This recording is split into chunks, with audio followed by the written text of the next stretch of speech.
Entonces, ahora vamos a ver los conceptos que miden las variaciones de los campos vectoriales y vamos a empezar con el concepto de divergencia. La divergencia de un campo vectorial es un campo escalar, es decir, una función escalar. Al calcularle la divergencia a un campo vectorial, nos va a dar por resultado una función escalar. Esta función escalar nos va a indicar en cada punto del campo, el grado de explosión, perdón, o divergencia del campo en dicho punto. Entonces, les repito, ahora vamos a estar estudiando los conceptos que miden cómo cambia o qué variaciones sufre un campo vectorial. El primer concepto que vamos a estudiar es la divergencia. Todavía no hemos dicho cómo se calcula. Estamos mencionando que al calcular la divergencia de un campo vectorial se obtiene una función escalar, es decir, una función que va a depender de varias variables, donde vamos a meter en esa función los valores de las variables y vamos a obtener por resultado un número real, por eso le llamamos función escalar. Entonces, una vez que calculamos de un campo vectorial su divergencia y obtenemos una función escalar, esta función escalar nos va a decir en cada punto del campo el grado de explosión o de divergencia de dicho punto en el campo. Entonces, por ejemplo, miren, aquí tenemos en este punto del campo que el campo está convergiendo y del otro lado está divergiendo, está explotando ahí, saliendo el campo de ese punto. Ahora sí, ¿cómo se calcula? Entonces, vamos a partir de un campo vectorial, que lo tenemos, sea el campo vectorial este, está formado por la función componente en i, la función componente uno en i, más la función componente 2 en j, más la función componente 3 en k. Y la divergencia del campo f se representa así como divergencia del campo f y va a ser igual a la derivada de la función escalar 1 con respecto de x, más la derivada de la función escalar 2 respecto de y, más la derivada parcial de la función componente 3 respecto de z.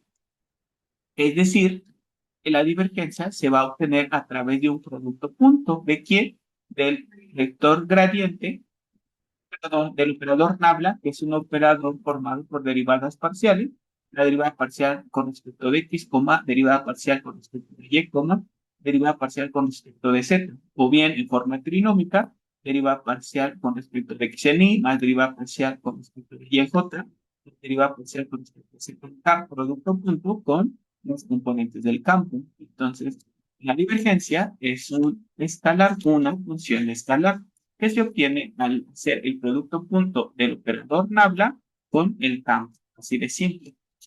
Entonces, la divergencia de un campo va a representar el flujo neto por unidad de volumen de un fluido en cada punto. Esto puede interpretarse como el flujo neto por unidad de volumen y por unidad de tiempo.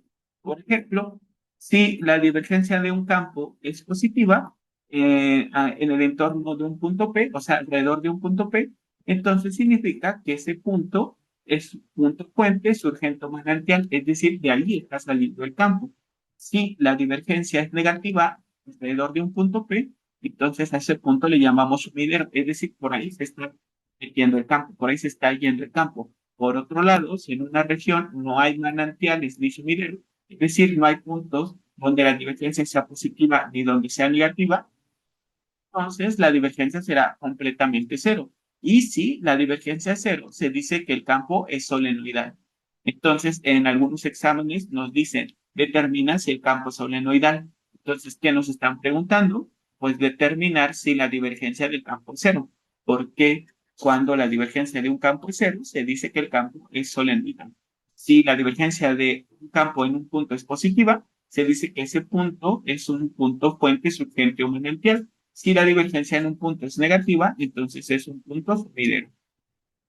Y por otro lado, el campo representa, F representa el campo de velocidad de un fluido, entonces la divergencia nos va a representar la razón de expansión por unidad de volumen bajo el flujo del fluido a través de un volumen considerado. Por lo tanto, si la divergencia de ese campo de velocidades del fluido es positiva, nos estará indicando la divergencia que ese fluido se está expandiendo. Por otro lado, si la divergencia del campo que representa el campo de velocidades de un fluido es negativa, nos estará indicando que el fluido se está comprimiendo. Y si la divergencia es cero, entonces nos dice que el fluido no se expande ni se comprime, se dice que el fluido es incompresible. Y ya, ese es el primer concepto. ¿Cómo ven? Una Concepto pregunta. que nos indica cómo está cambiando un campo en cada punto de él. Sí, te escuchamos. Dice que es cero cuando ningún Tal grabación. Muy bien, entonces si hacemos un resumen del concepto que acabamos de estudiar, que es la divergencia, ¿qué podríamos anotar? Pues primero que la divergencia se aplica a campos vectoriales. ¿Qué forma tienen los campos vectoriales? Pues F, que depende de X, Y, Z, que sería una función componente, una función escalar en Y, más otra función escalar en J, más otra función escalar en K. Ahí está. Ese es mi campo vectorial. Entonces se puede aplicar a un campo vectorial, cómo se representa como divergencia del campo F y se calcula como el operador nabla punto el campo vectorial. Y el operador nabla, ¿cuáles son sus componentes? Pues derivada parcial con respecto de X, derivada parcial con respecto de Y y derivada parcial con respecto de Z. Es un vector operador. Ahí está. Y después tenemos el campo, que está formado por el componente uno, la componente 2 y la componente 3. ¿Y cómo se hace el producto punto? Pues multiplicando componente a componente. Entonces, la derivada parcial con respecto de X se aplica a la función componente uno más, porque por eso se llama producto escalar, porque se suman los resultados, entonces sería derivada parcial con respecto de Y de la función componente 2 más, por último, derivada parcial con respecto de Z de la función componente 3. Muy bien, y entonces a la divergencia la vamos a poder, vamos a obtener como resultado una función escalar. Y entonces esa función escalar se va a evaluar en un punto, en un punto cualquiera. Y entonces pueden pasar tres cosas. Que al evaluarla en el punto nos dé positiva, que al evaluarla en el punto nos dé negativa o que al evaluarla en el punto nos dé cero. Si nos da cero, perdón, si nos da mayor que cero, ¿qué significa? ¿Qué significa ese punto? El punto P0, ¿qué es? Es un punto que, Manantial, exacto, fuente, surgente o manantial. Muy bien, y si es menor que cero, el sumidero, punto exacto, el punto P0 es un punto sumidero. Y si la divergencia es cero, ¿qué es ese punto? No, más bien, si la divergencia es uniformemente cero,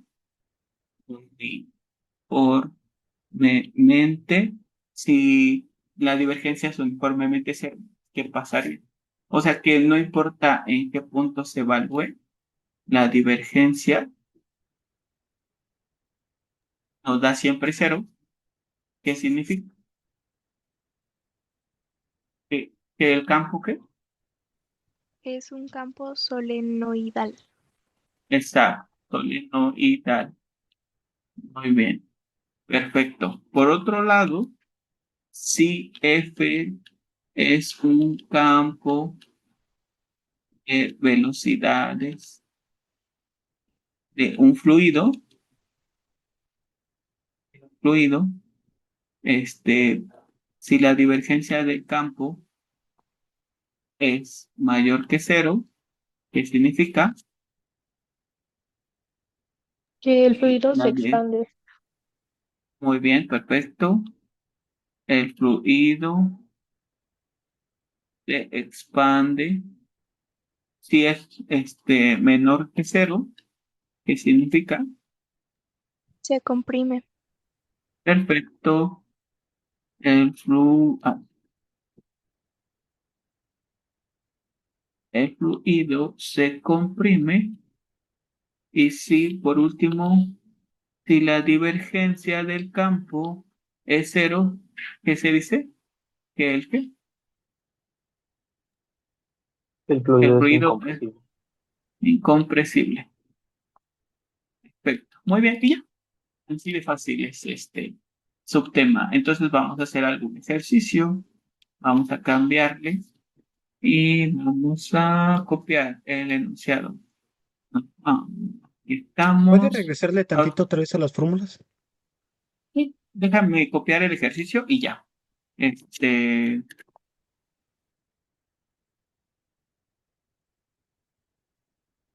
listo.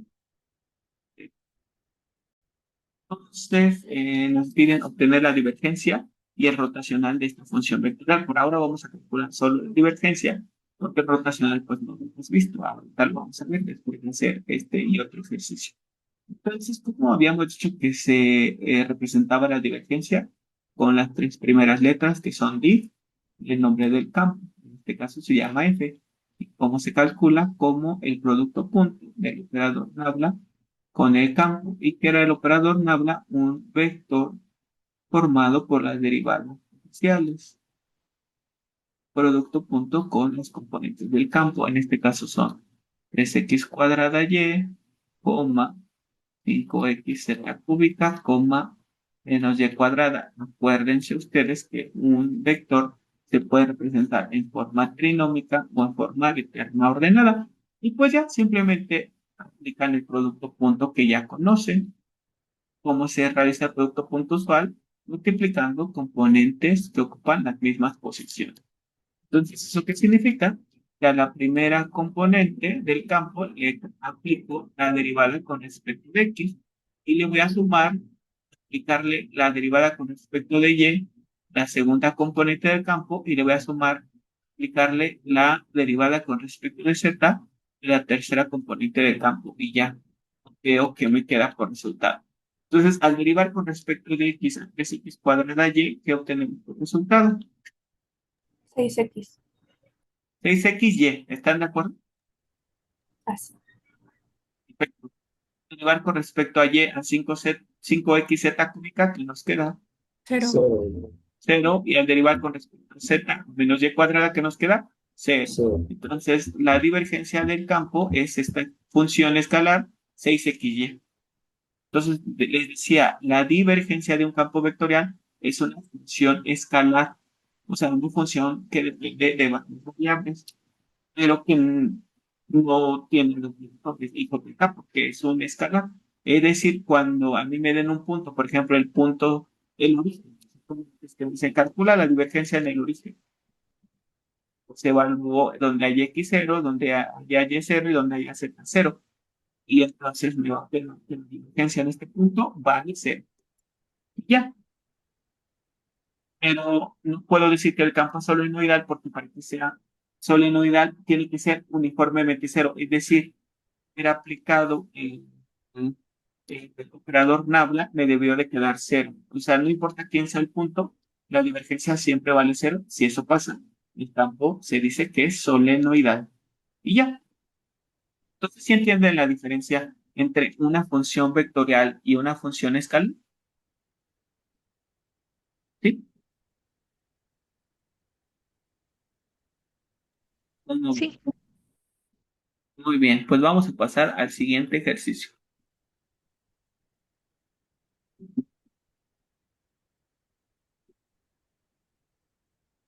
¿Es porque aquí solo da un término? Sí, exacto, así es. Y no están los vectores unitarios. Porque acuérdense que vimos, por ejemplo, esta f de t o r de t le llamábamos.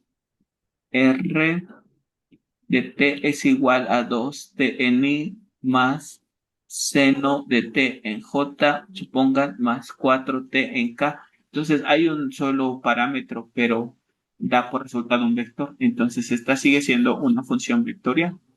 Y aquí hay, en esta que nos quedó, hay dos variables, pero al evaluarlas da un número real y por eso se llama función escalar. Entonces, esta también es una función vectorial porque el resultado es un vector. Este de aquí también, el resultado es un vector. ¿Sí? Muy bien, bueno, entonces vamos a hacer el siguiente ejercicio. Listo. Entonces nos piden calcular la divergencia de este campo, primero en cualquier punto y luego en puntos específicos. Entonces, divergencia del campo F es el producto punto del operador nabla con el campo. Entonces, acuérdense que simplemente es aplicar la derivada parcial con respecto de x a la primera función componente y aplicarle la derivada parcial con respecto de y a la segunda función componente. Y si hubiera, aplicarle la derivada parcial con respecto de z a la tercera función componente. Entonces, la divergencia del campo F, ¿quién me puede ayudar a calcularla? ¿Quién sería la derivada parcial de F1 respecto de X? 2Y, ¿no? Oye, Muy bien, 2y, muy bien, estoy de acuerdo. Y la derivada parcial con respecto de Y de F2. XY. Permítanme. F1.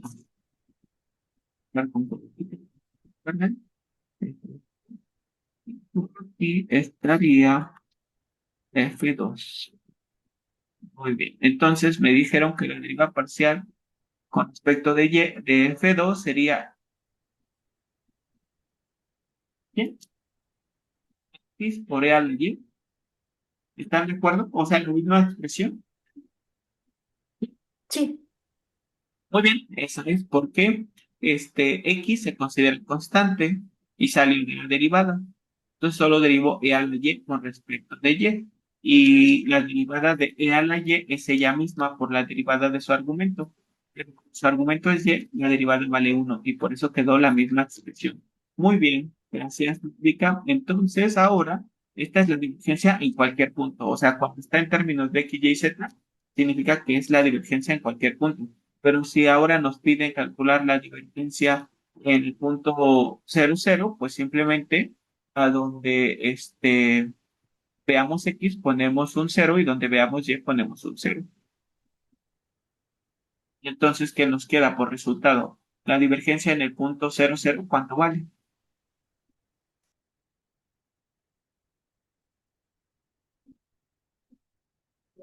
0.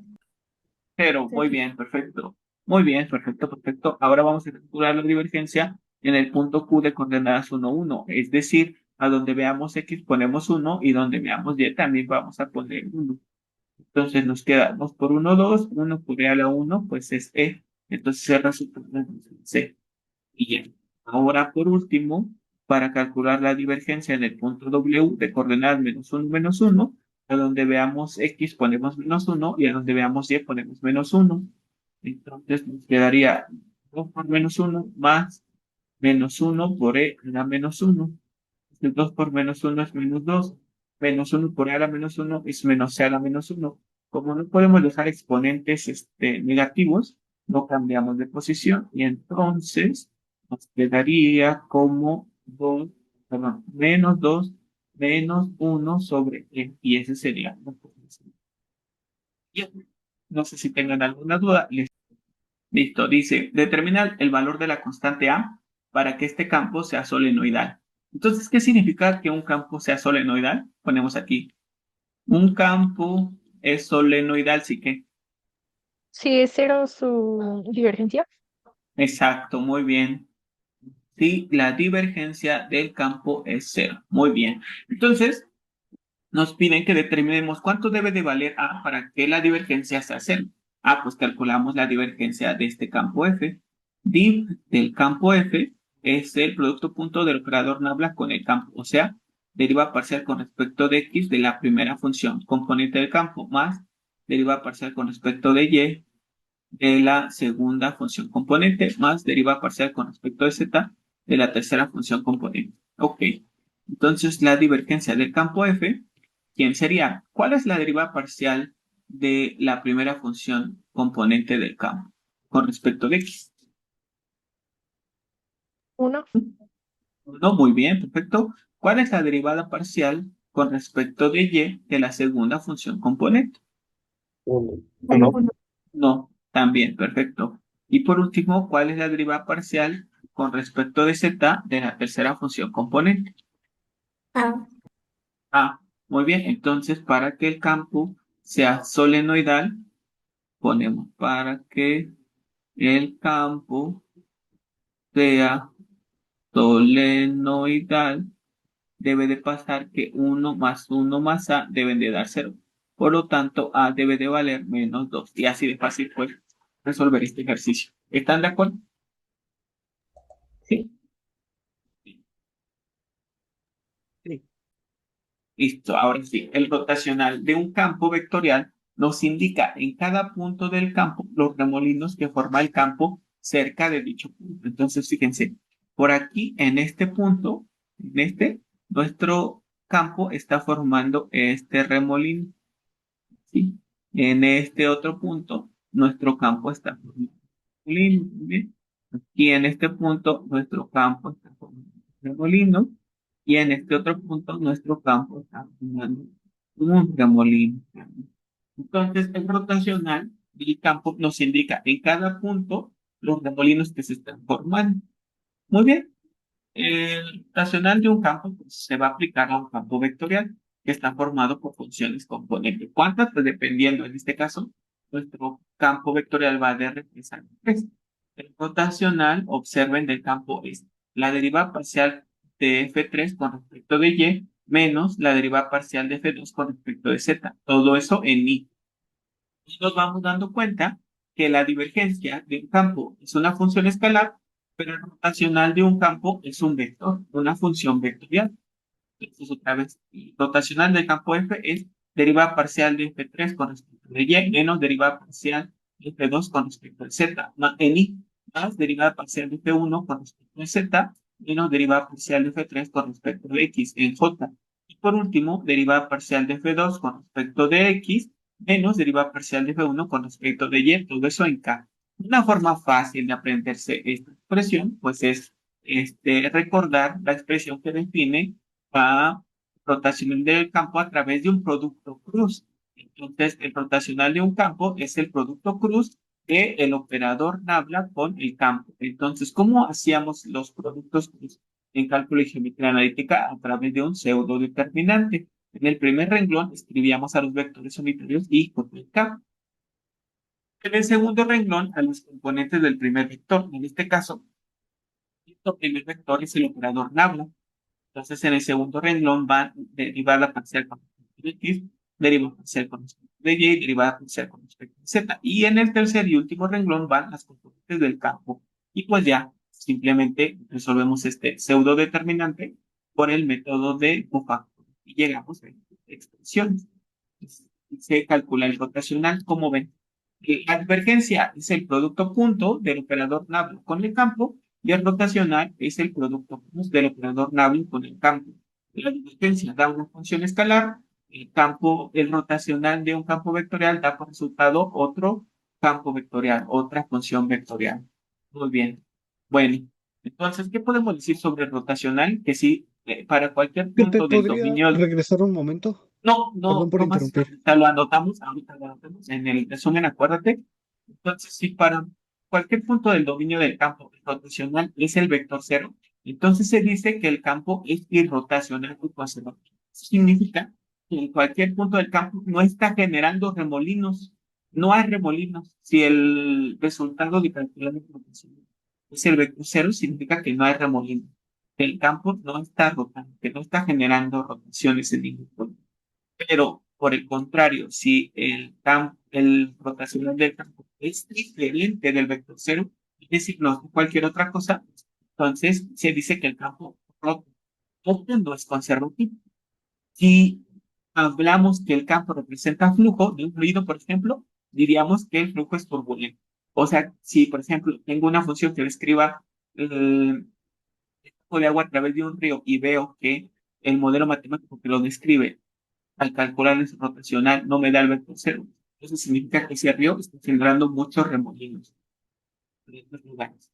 Muy bien. Es importante observar que es posible obtener la distancia de un campo en R, es decir, un campo vectorial que vaya de R4 a R4, de R5 a R5 y no importando de qué espacio a qué espacio vaya, se puede calcular su divergencia. Sin embargo, el rotacional solo se puede aplicar para campos que vayan de R3 a R3. Es posible calcular el rotacional de un campo que sea de dimensión 2, considerando la última componente 0. Muy bien, ¿qué propiedades tiene la divergencia? Pues, por ejemplo, si yo quiero calcular la divergencia de una suma de campos, simplemente calculo la divergencia de cada campo y lo sumo. Por otro lado, si quiero calcular la divergencia de una función escalar que multiplique a un campo vectorial, la puedo calcular como la función escalar multiplicando a la divergencia del campo más el gradiente de la función escalar phi multiplicada a través del producto punto por el campo vectorial.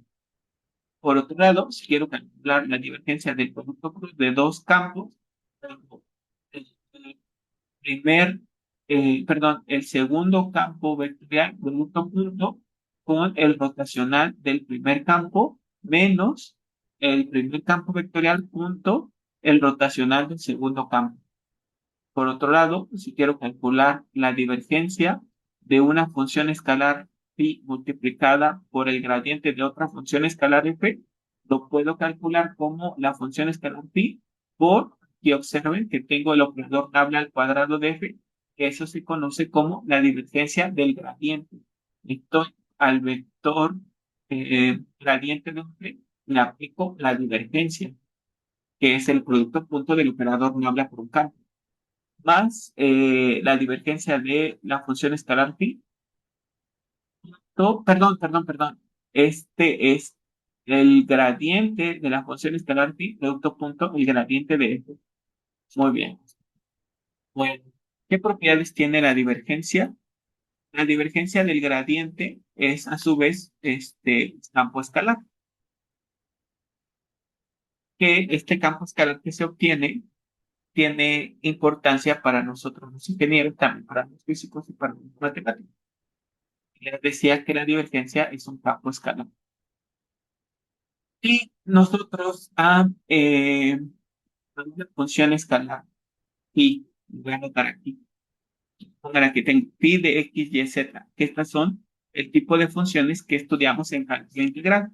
Si a una función escalar phi y calculo su gradiente de phi, entonces sería derivada parcial de phi con respecto de x, coma, derivada parcial de phi con respecto de y, coma, derivada parcial de phi con respecto de z. Este se llama gradiente de phi, y es un vector que lo puedo escribir así, que se note más que es un vector. Derivada parcial de phi con respecto de x en y, derivada parcial de phi con respecto de y en j, y derivada parcial de phi con respecto de z en k. Ese es mi gradiente. Pero ahora nos están diciendo que si al gradiente de phi le calculo la divergencia, entonces lo que estaría haciendo era aplicar el operador nabla a este gradiente. Entonces, esto se representa así, la divergencia del gradiente. Y la divergencia del gradiente sería el producto punto de la derivada parcial con respecto de x, coma, derivada parcial con respecto de y, coma, derivada parcial con respecto de z, punto. Y tenemos que el gradiente, este vector, derivada parcial de phi con respecto de x, derivada parcial de phi con respecto de y, derivada parcial de phi con respecto de z. Entonces, al hacer ese producto punto, es que derivada con respecto de x, de la derivada con respecto de x de phi, más derivada con respecto de y, de la derivada con respecto de y de phi, más derivada con respecto de z, de la derivada de phi con respecto de z. Eso significa que la divergencia del gradiente sería la segunda derivada parcial de phi con respecto de x dos veces, más la segunda derivada parcial de phi con respecto de y dos veces, a la segunda derivada parcial de phi con respecto a z dos veces. Esto se llama divergencia del gradiente y se conoce como el laplaciano. El laplaciano de una función escalar, porque partí de una función escalar.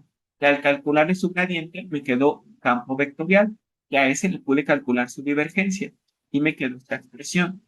Esta expresión se conoce como laplaciano de la función escalar phi.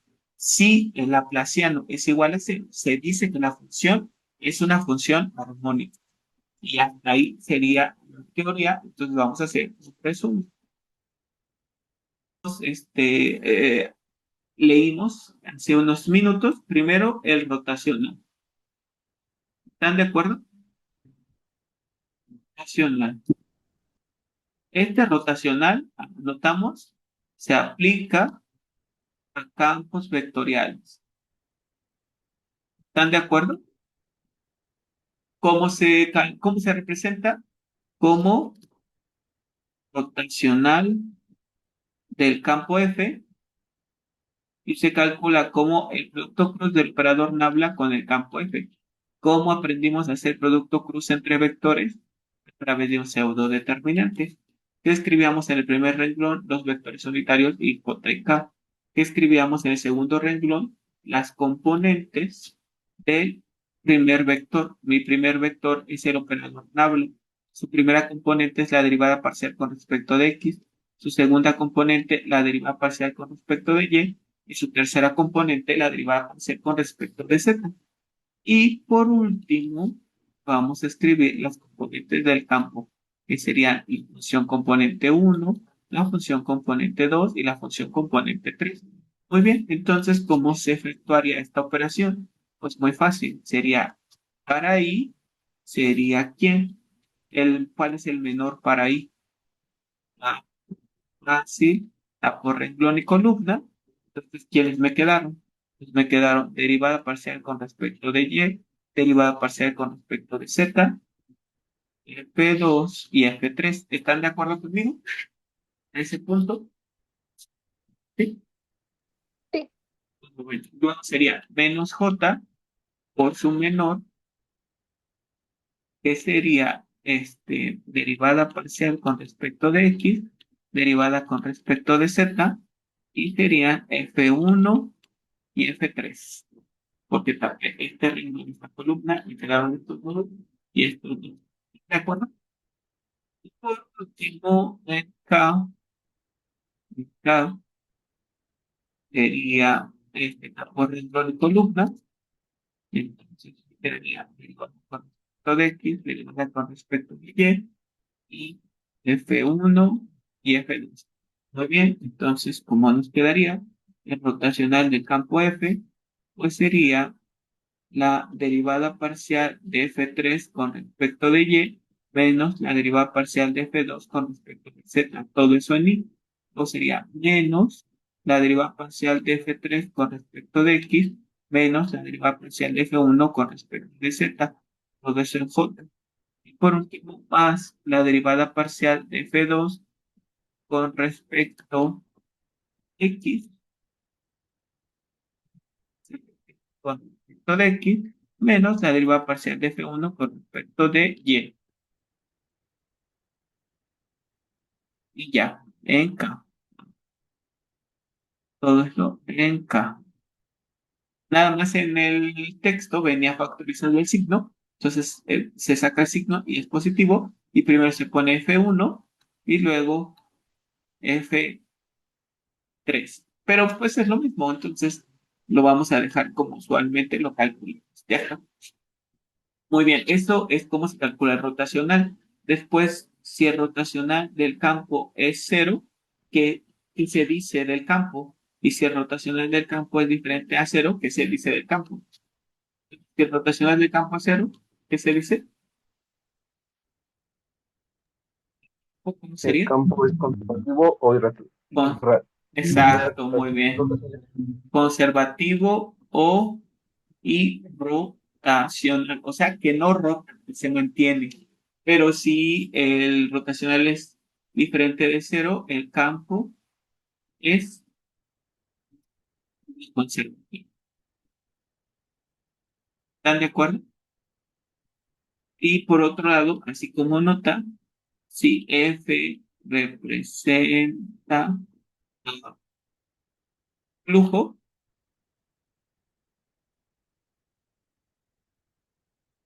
si F representa flujo y el rotacional de F es diferente a cero, al vector cero, porque no puede ser cero, sino el vector cero. Entonces, ¿qué significa? del flujo Es turbulento, ¿no? turbulento. Muy bien. ¿De acuerdo?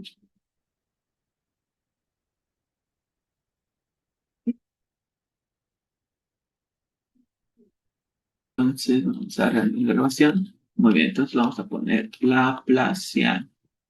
Entonces, el Laplaciano, se aplica a funciones escalares, como las que estudiamos en cálculo integral, o sea, una función de la forma f de x, y, z.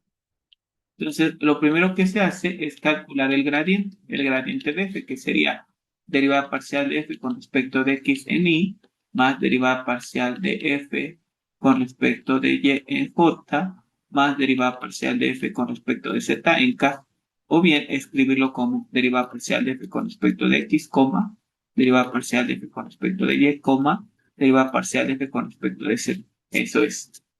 Quizás hay que calcular el gradiente. Lo segundo es que vamos al gradiente que ya obtuvimos, le vamos a calcular su divergencia, que sería aplicarle el operador nabla a un vector, en este caso a un campo, en este caso el campo generado por el gradiente de la función, y eso que va a quedar por resultado, pues deriva por ser con respecto de x, deriva por ser con respecto de y, deriva por ser con respecto de z, producto punto, con el gradiente del campo. Ahí está. Y entonces, esto que es la divergencia del gradiente se conoce como Laplaciano. Laplaciano de la función exponencial. Y se va a hacer el producto punto para que la segunda derivada parcial de f y dos veces, o sea, derivo a f respecto de x dos veces y le sumo la segunda derivada parcial de f con respecto de y dos veces y le sumo la segunda derivada parcial de f respecto de z dos veces y ya. Ese es el Laplaciano. Por último, dijimos que si el Laplaciano f es cero, se dice que la función f, ¿cómo es? Muy bien, entonces copien eso y hacemos ejercicio. Vamos a ver. Entonces, estos mismos conceptos que nos ayudan a ver las variaciones de los campos vectoriales, que son la divergencia rotacional, Laplaciano y el gradiente, se pueden calcular en otros sistemas curvilíneos, que son los que estudiamos previamente en las dos clases anteriores, que son el sistema polar, cilíndrico y esférico, que les mencioné, no son los únicos sistemas curvilíneos que existen. Hay otros, pero son los que más usamos en ingeniería. Muy bien, bueno, pues entonces estos cambios de coordenada, los factores de escala, vectores unitarios que calculamos, nos ayudan a calcular el gradiente de una función escalar, la divergencia de un campo vectorial, el rotacional de un campo o el laplaciano de una función escalar. Entonces, si yo tengo a una función escalar y le quiero calcular su gradiente, pero en otras coordenadas, entonces lo que voy a hacer es, observen y acuérdense que el gradiente en coordenadas cartesianas de una función escalar era derivada parcial de f con respecto de x en y, más derivada parcial de f con respecto de y en j, más derivada parcial de f con respecto de z en k.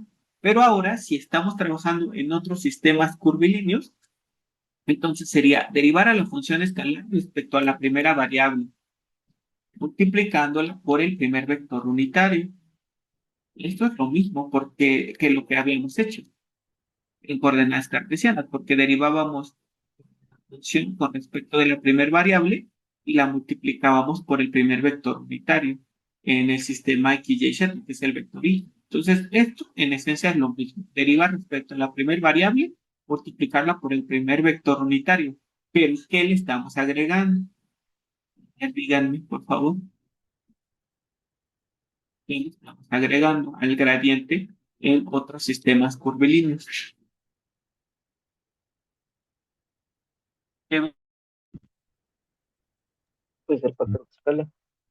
el factor de escala? Exacto. Entonces, hacemos lo mismo, derivamos a la función escalar respecto de cada una de las variables, eso no cambia, y lo multiplicamos por cada vector unitario. Lo único que le estamos agregando es 1 entre el factor de escala correspondiente. Entonces, si estoy derivando respecto a la primera variable, multiplico por el recíproco del primer factor de escala. Si derivo respecto a la segunda, multiplico por el recíproco del segundo factor de escala. Y si derivo respecto a la tercera variable, multiplico por el recíproco del tercer factor de escala. Entonces, ¿hasta ahí están de acuerdo conmigo? ¿Cómo ven? ¿Sí? Sí, profe. Este sería el gradiente en otras coordenadas, en otros sistemas curvilíneos. Muy bien, después tenemos la divergencia. Entonces, habíamos dicho que la divergencia era la derivada parcial con respecto perdón, la derivada de la primera función componente del campo con respecto de x más la derivada parcial de la segunda función componente respecto de y más la derivada parcial de la tercera función componente respecto de z. Y observen, derivo a la primera variable, la primera componente del campo. Derivo con respecto de la segunda, a la segunda componente del campo. Derivo respecto a la tercera variable de la tercera componente del campo. Eso no cambia. Pero, ¿qué le estamos agregando? De nuevo, ¿qué le estamos agregando? Los factores de escala. Factores de escala. Muy bien, entonces observen, fíjense, porque como no podemos sacar formulario, ¿cómo no lo podemos aprender? ¿No? Pues la diferencia es igual, observenla.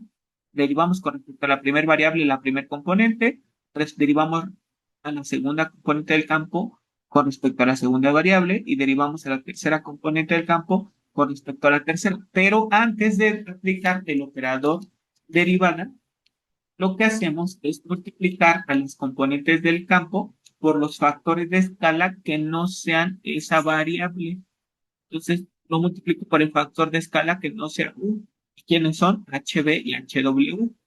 Y multiplico por los factores de escala que no sean V, quienes son HU y HW.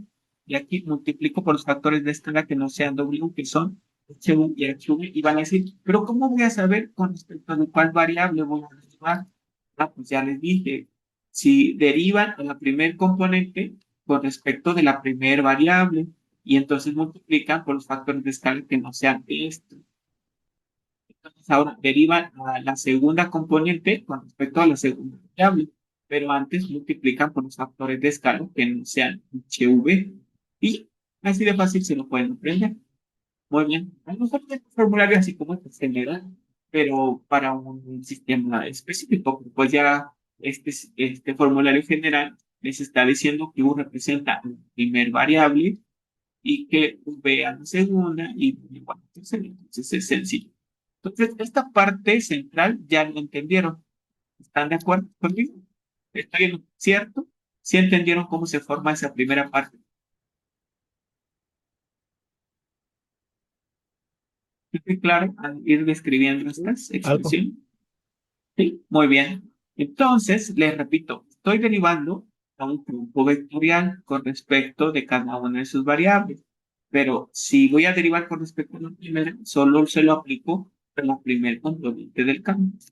Pero antes multiplico por los factores de escala que no sean estos. Pues si voy a derivar con respecto a la segunda, se lo aplico a la segunda componente del campo, pero multiplicada por los factores de escala que no sean la segunda variable. Y si derivo con respecto a la tercera variable, se lo aplico a la tercera componente del campo, multiplicada por los factores de escala que no sean la tercera variable. Muy bien, eso está sencillo de recordar. Pero nada más que antes o fuera de estas operaciones, tenemos que multiplicar 1 entre el producto de los tres factores de escala. Y eso es todo. Muy bien. Ahora vamos a aplicar estas expresiones para resolver algunos ejercicios. No se preocupen. Ahora sigue el rotacional. Entonces, ¿cómo se calculaba el rotacional? A través de un determinante. Eso no cambió. En el primer renglón se ponían los vectores unitarios. Eso no cambió. Pero ¿qué le estamos agregando a los vectores unitarios?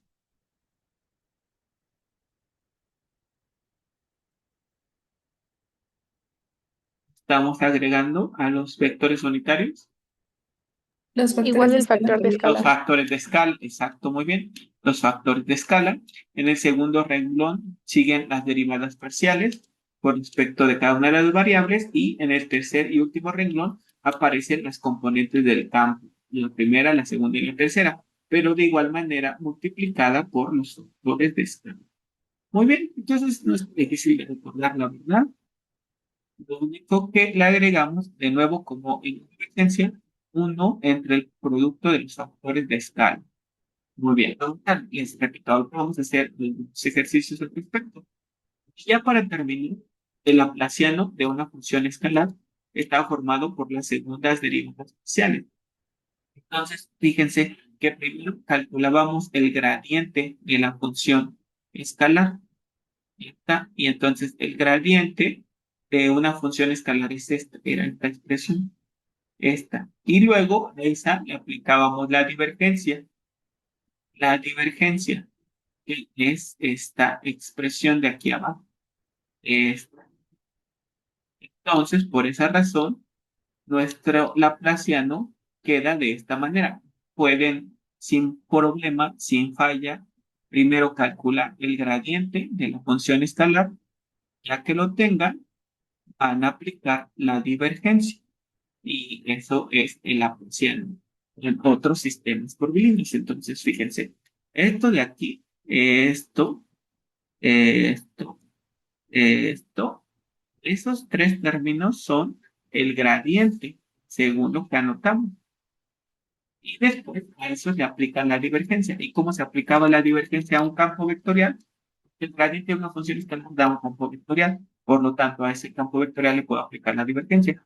Entonces, ¿qué hacíamos? A la primer componente del campo, los escalas que no estaban asociados a la primera variable, que eran HV y HW. La segunda componente del campo, aplicamos por los factores de escala que no fueran V, que son HU y HW. Y a la tercer componente del campo, la multiplicamos por los factores de escala que no fueran W, que son HU y HV. Ya que hicimos eso, aplicamos primer componente, la derivada con respecto a la primera variable, en el segundo componente, la derivada con respecto a la segunda, y a la tercer componente del campo, la derivada con respecto a la tercera variable. Y ya, eso es la divergencia. Y nada más multiplicar. Y eso ya sería todo.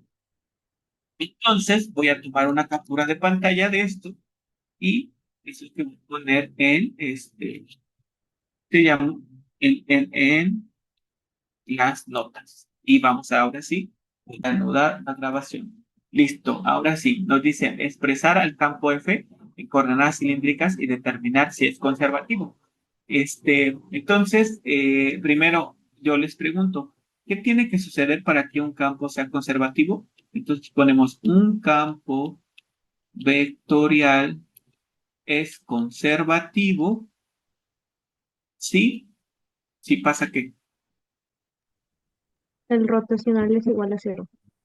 exacto, muy bien, Jessica. Entonces, es conservativo si el rotacional del campo es el vector cero. Muy bien. Entonces, por ahora, porque no hemos hecho ejercicios en coordenadas cartesianas, vamos a hacerlo en coordenadas cartesianas, pero después vamos a hacer el proceso que nos piden, que es cambiarlo a las coordenadas cilíndricas y calcular el rotacional en coordenadas cilíndricas. Muy bien. Entonces, primero vamos a calcularlo en cartesianas. Entonces, vamos a calcular el rotacional del campo F, que es el operador Nabla-Cruz, el campo F. En un pseudo determinante escribimos los vectores unitarios I por K. Después, las componentes del operador Nabla, que son derivada parcial con respecto de X, derivada con respecto de Y derivada con respecto de Z. Y por último, y lo menos importante, las componentes del campo, que son X, Y cuadrada y 3Z. Entonces, en I, ¿qué me quedaría? Hagan ya directo las operaciones, por favor. Es decir, deriven con respecto de Y a 3Z. ¿Qué quedaría? Cero, Muy bien. Ahora deriven con respecto de Z a Y cuadrada. cero, Muy bien, ya está. Después, en menos J, sería derivar con respecto de X a 3Z. ¿Cuál es su derivada?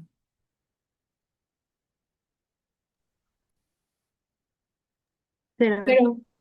Cero, gracias. Y ahora deriven con respecto a z a x. Pero negativa porque es hacia abajo la multiplicación, hacia arriba la multiplicación. Cero. Pero, Cero, muy bien, gracias. Y por último en k, vamos a derivar con respecto de x a y cuadrada, que nos queda cero, cero, y derivamos con respecto a y a x, que nos queda cero. cero. Cero. Muy bien, entonces el resultado es el vector cero. Por lo tanto, el campo es conservativo. El campo sí es conservativo, ya está, ya lo practicamos, pero nos pedían que lo cambiáramos a las coordenadas cilíndricas. Entonces vamos a hacerlo en coordenadas cilíndricas. Y fue en coordenadas cartesianas. ¿Por qué lo hicimos en cartesianas si nos lo pedían en coordenadas cilíndricas? Pues porque no habíamos hecho ninguno en cartesianas, pues para practicar, para que vieran que es muy fácil. Pero hay ejercicios donde nos piden que lo cambiemos a otro sistema coordenado. Sin embargo, hay otros ejercicios donde ya nos dan el campo en el otro sistema y simplemente pues calculamos el concepto que nos pidan usando las expresiones que teníamos en la diapositiva última que vimos. Entonces vamos a hacerlo como nos lo pidieron. Les repito, ¿por qué lo hicimos en coordenadas cartesianas? Pero en realidad nos lo pidieron en otras coordenadas que son las cilíndricas. Entonces, ¿cuáles son las ecuaciones de transformación de las coordenadas cilíndricas? ¿Se acuerdan? Yo sí me acuerdo, pero quisiera ver si ustedes se acuerdan. Son x es igual a r coseno de teta, y es igual a r seno de teta, y z es igual a c. Muy bien. ¿Eso es qué significa? Que a donde veamos x ponemos seno de teta, donde veamos y, r seno de teta, y donde veamos z ponemos a z. Pero también tenemos que representar los vectores i, j y k en términos de los vectores r, teta y z. R, teta y z. Entonces, eso ya lo tienen anotado, por favor. Mientras yo estoy escribiendo esto, búsquenlo. Justo lo hicimos en clase. Bueno, eso se lo dije de tarea en su tarea de análisis de las coordenadas cilíndricas. Entonces, ¿cómo se representan los vectores unitarios I, J y K en términos de los vectores unitarios R, θ y Z que se hizo justo con la matriz de cambio de base? ¿Y cuál es, por favor? Es esto. No pasa nada Otra si vez seguimos. repite, lo último es que no se escuchó ni más. Lo que les decía es que yo les dejé de tarea el análisis de las coordenadas cilíndricas, es decir, les pedí que determinaran los factores de escala de las coordenadas cilíndricas, les pedí que calcularan los vectores unitarios, los escala de vectores unitarios jacobiano y también les pedí que me determinaran cómo se representan a los vectores unitarios I, J y K en términos de los vectores unitarios nuevos R, θ y Z. Muy bien, entonces te explicamos esto. En I quedaría coseno de teta por ER ¿Sí? menos seno de teta por E de teta más cero bueno, más cero. Y luego Perfecto. ok, Voy. Entonces me dijiste ni es coseno de teta ER ujú, menos seno de teta E teta más 0 y Z, sí. ¿verdad? Ajá. Para J, Seno seno de de teta teta, más ajá, coseno de teta sí, más más cero. 0. Y K sería 0R más 0 de teta más EZ. ¿Están todos y todas de acuerdo con su compañero? Porque yo sí. Muy bien. ¿Y quiénes son los factores de escala? R, H, teta y HZ.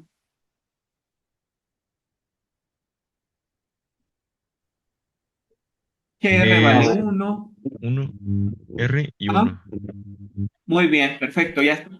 Esta información es toda la que necesitamos para poder hacer este problema en estas coordenadas. Muy bien, entonces les dije, para cambiar un campo o una función escalar a otras coordenadas, usamos esta información que tenemos aquí. Entonces, nuestro campo que estaba originalmente en coordenadas cartesianas X, Y, Z, ahora lo vamos a poner en coordenadas cilíndricas R, θ y Z. Entonces, donde veamos X, vamos a escribir la ecuación de transformación, que es R coseno de θ. Donde veamos Y, vamos a poner al vector unitario Y, pero como representación de los vectores R, θ y Z. Entonces sería coseno de θ R menos seno de θ θ. Listo. Entonces, antes de seguir escribiendo, explicando, ¿estoy siendo claro? Aquí lo que estoy haciendo nada más es ahora reescribir a mi campo, pero en otras coordenadas, que son las cilíndricas, que son R, θ y Z. A donde vea X, uso la ecuación de transformación de X, y donde vea Y, pongo el vector Y, pero en términos de los nuevos vectores unitarios, R, θ y Z. Entonces, ¿hasta ahí van bien? Bueno, Todo bien. perfecto. Todo bien. Entonces, ¿qué seguiría? ¿Quién me puede decir, por favor?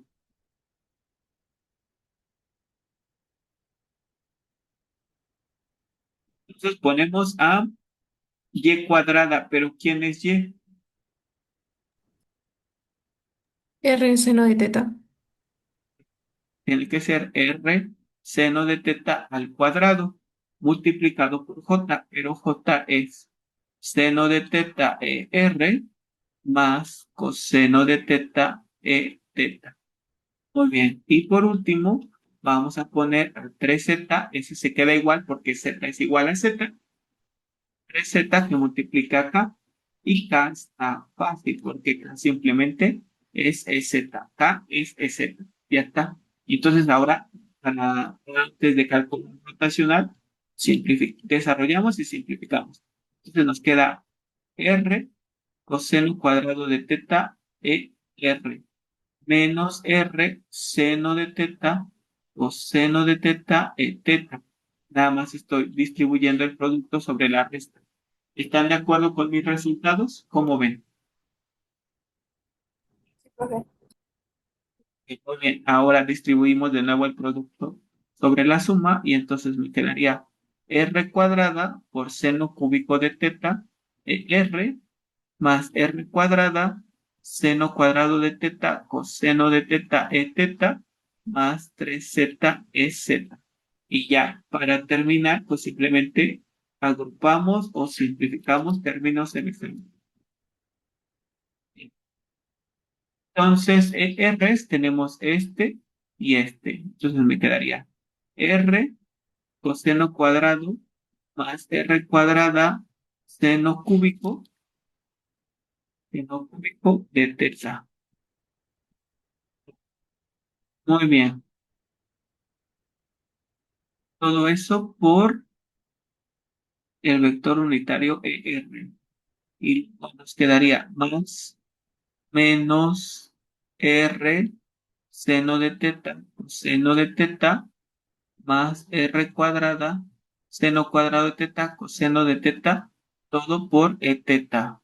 Y por último, 3z es z. Y ya terminamos. Entonces ya está nuestro campo, pero ahora en coordenadas cilíndricas. ¿Ahí tienen alguna duda? Bien.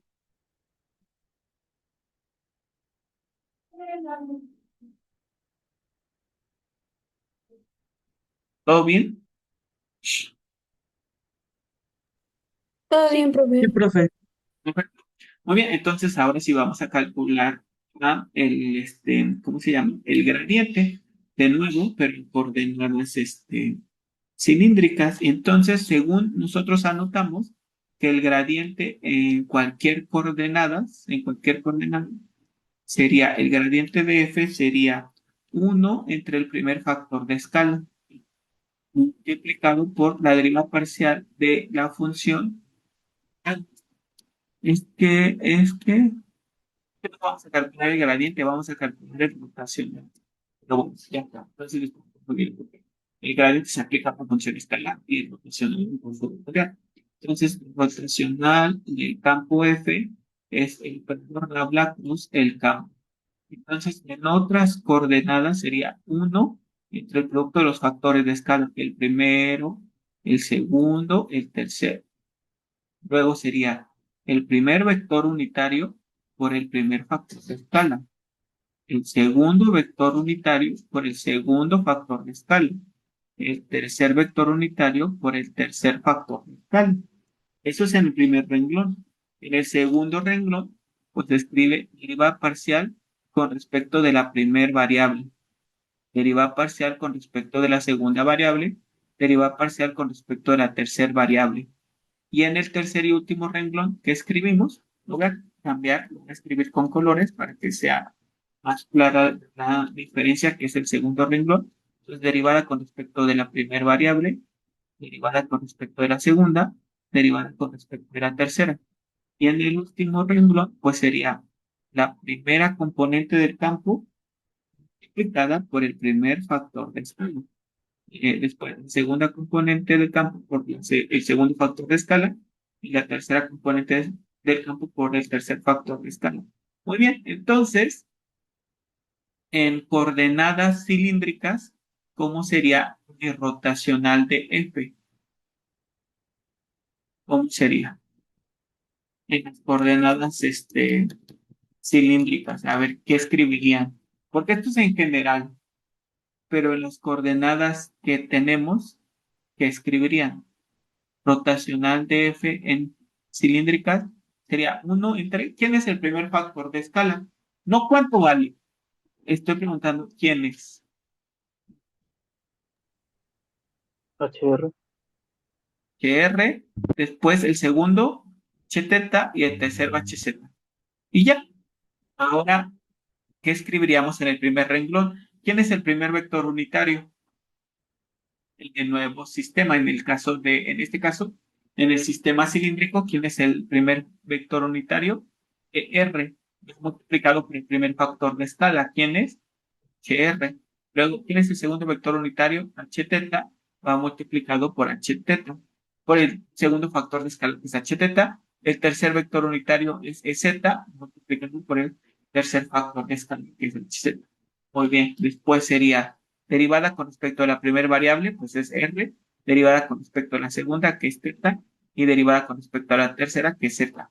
Y aquí sería la primera componente del campo por el primer factor de escala, la segunda componente del campo por el segundo factor de escala, que en este caso el segundo es θ, y la tercera componente del campo por el tercer factor de escala, que es Z. Y ya, entonces simplemente sustituimos sus valores y con eso resolvemos el ejercicio. Entonces, rotacional del campo F sería 1 entre, ¿quién es el? Ahora sí, ¿cuánto vale HR?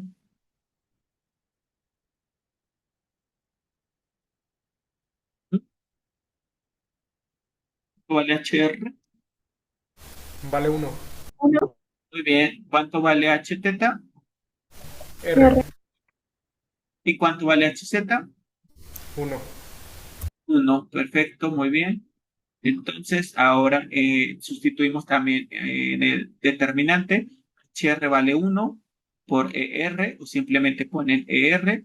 Luego HT vale R por ET y HZ vale 1 por EZ. Y ya, ese es el primer renglón. En el segundo renglón no cambia, son derivadas parciales. Derivada parcial con respecto de R, derivada con respecto de θ y derivada con respecto de Z. Y ya, ahora sí, vamos a escribir las componentes del campo. Entonces, ¿quién es mi primer componente? O sea, ¿quién acompaña al vector R? Por favor, vamos. Pues, ¿quién es mi primer Sería componente del R campo? coseno cuadrado de teta. Muy bien, sí, pero falta un poco más. Más R, R cuadrado seno cúbico de teta. perfecto, muy bien, Andy, muchas gracias. Esa es la primera función componente. ¿Quién es la segunda función componente? Ah, pero ¿qué me falta? Está bien eso, sí está perfecto, pero ¿qué me está faltando? Multiplicar la primera función componente del campo por ¿Por 1?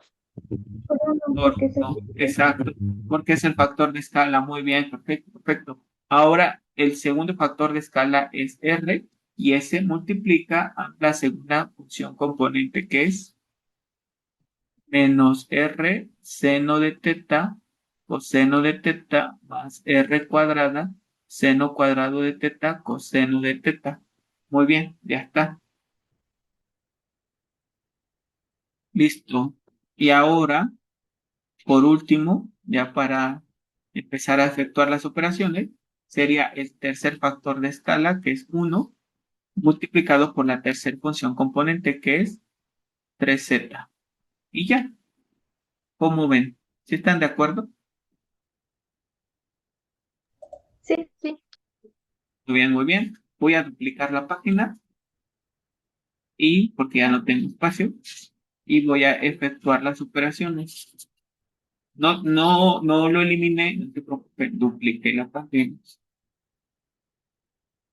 Entonces, voy antes de calcular los menores, voy a simplificar lo que se tenga que simplificar.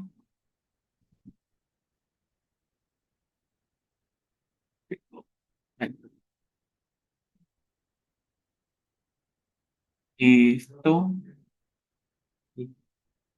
Entonces, el primer término pues se queda igual, que está multiplicado por uno, se queda igual.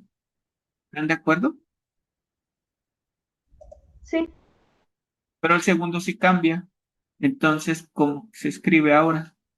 Pues se escribe menos r cuadrada y aquí cúbica. ¿Están de acuerdo? sí. Sí, Y el tercero se queda igual. Y ahora sí ya, vamos a calcular el rotacional del campo F en coordenadas cilíndricas.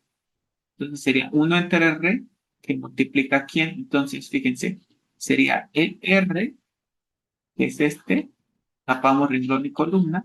Entonces, derivo con respecto a teta a 3z. ¿Qué me quedaría?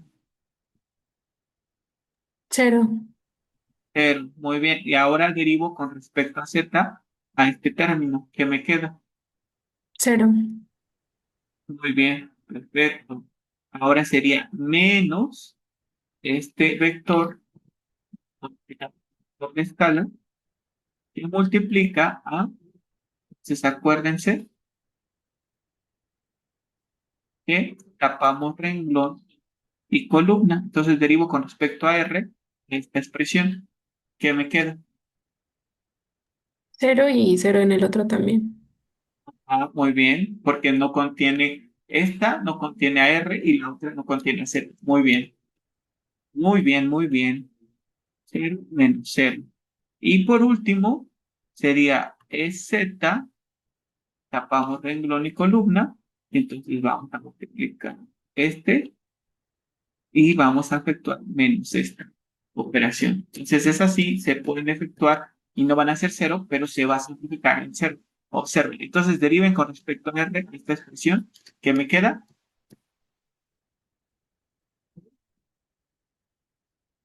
Que me queda. Les repito cuál expresión estamos calculando. Es esta. Derivar con respecto a R a esta expresión. ¿Qué quedaría? Bueno, ya lo voy a tener que decir yo, pero practiquen ustedes sus derivadas. 2R seno de teta coseno de teta. ¿Y cuál es la derivada de esta expresión respecto de R? Más 3R cuadrada seno cuadrado de teta coseno de teta. Esa es la derivada con respecto de R. Y ahora, derivada con respecto de teta de esta expresión, pues sería menos, y entonces sería 2R coseno de teta por la derivada del coseno, que sería menos seno. Entonces aquí pongo el signo. Y ahora esta con respecto de teta sería más 3R cuadrada. Ay, déjenme, recorrerme un poco más a la izquierda. Bien,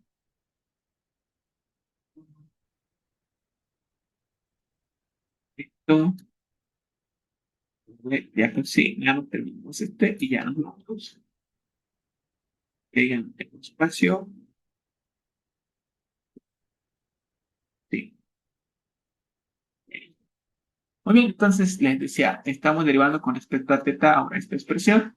Este tiene la forma 1n, por eso se baja la potencia 2, se disminuye un grado y por eso quedó 2r coseno de teta. Y solo me falta derivar la base, que es coseno, su derivada es menos seno, por eso el signo menos. Y ahora derivar r cuadrado de seno cúbico respecto de teta, entonces otra vez tiene la forma 1n, se baja el exponente 3, r cuadrada, seno cuadrado, que se disminuyó un grado, por la derivada del seno, que es el coseno. Y ya, entonces fíjense, menos 2r seno coseno menos 2r seno coseno, le estoy restando esta expresión, la misma expresión, 0. Y a 3r cuadrado seno cuadrado coseno de teta, le resto 3r cuadrado seno cuadrado coseno de teta, nos da 0. Entonces, el rotacional del campo, haberlo calculado en otro sistema curvilíneo, de igual manera me quedó el vector 0. ¿Están de acuerdo? ¿Cómo ven? Sí.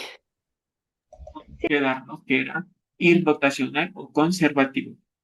Muy bien, pues eso sería todo por el día de hoy. Nos vemos el viernes. Les comparto en unos minutos la grabación y el PDF. Cuídense mucho.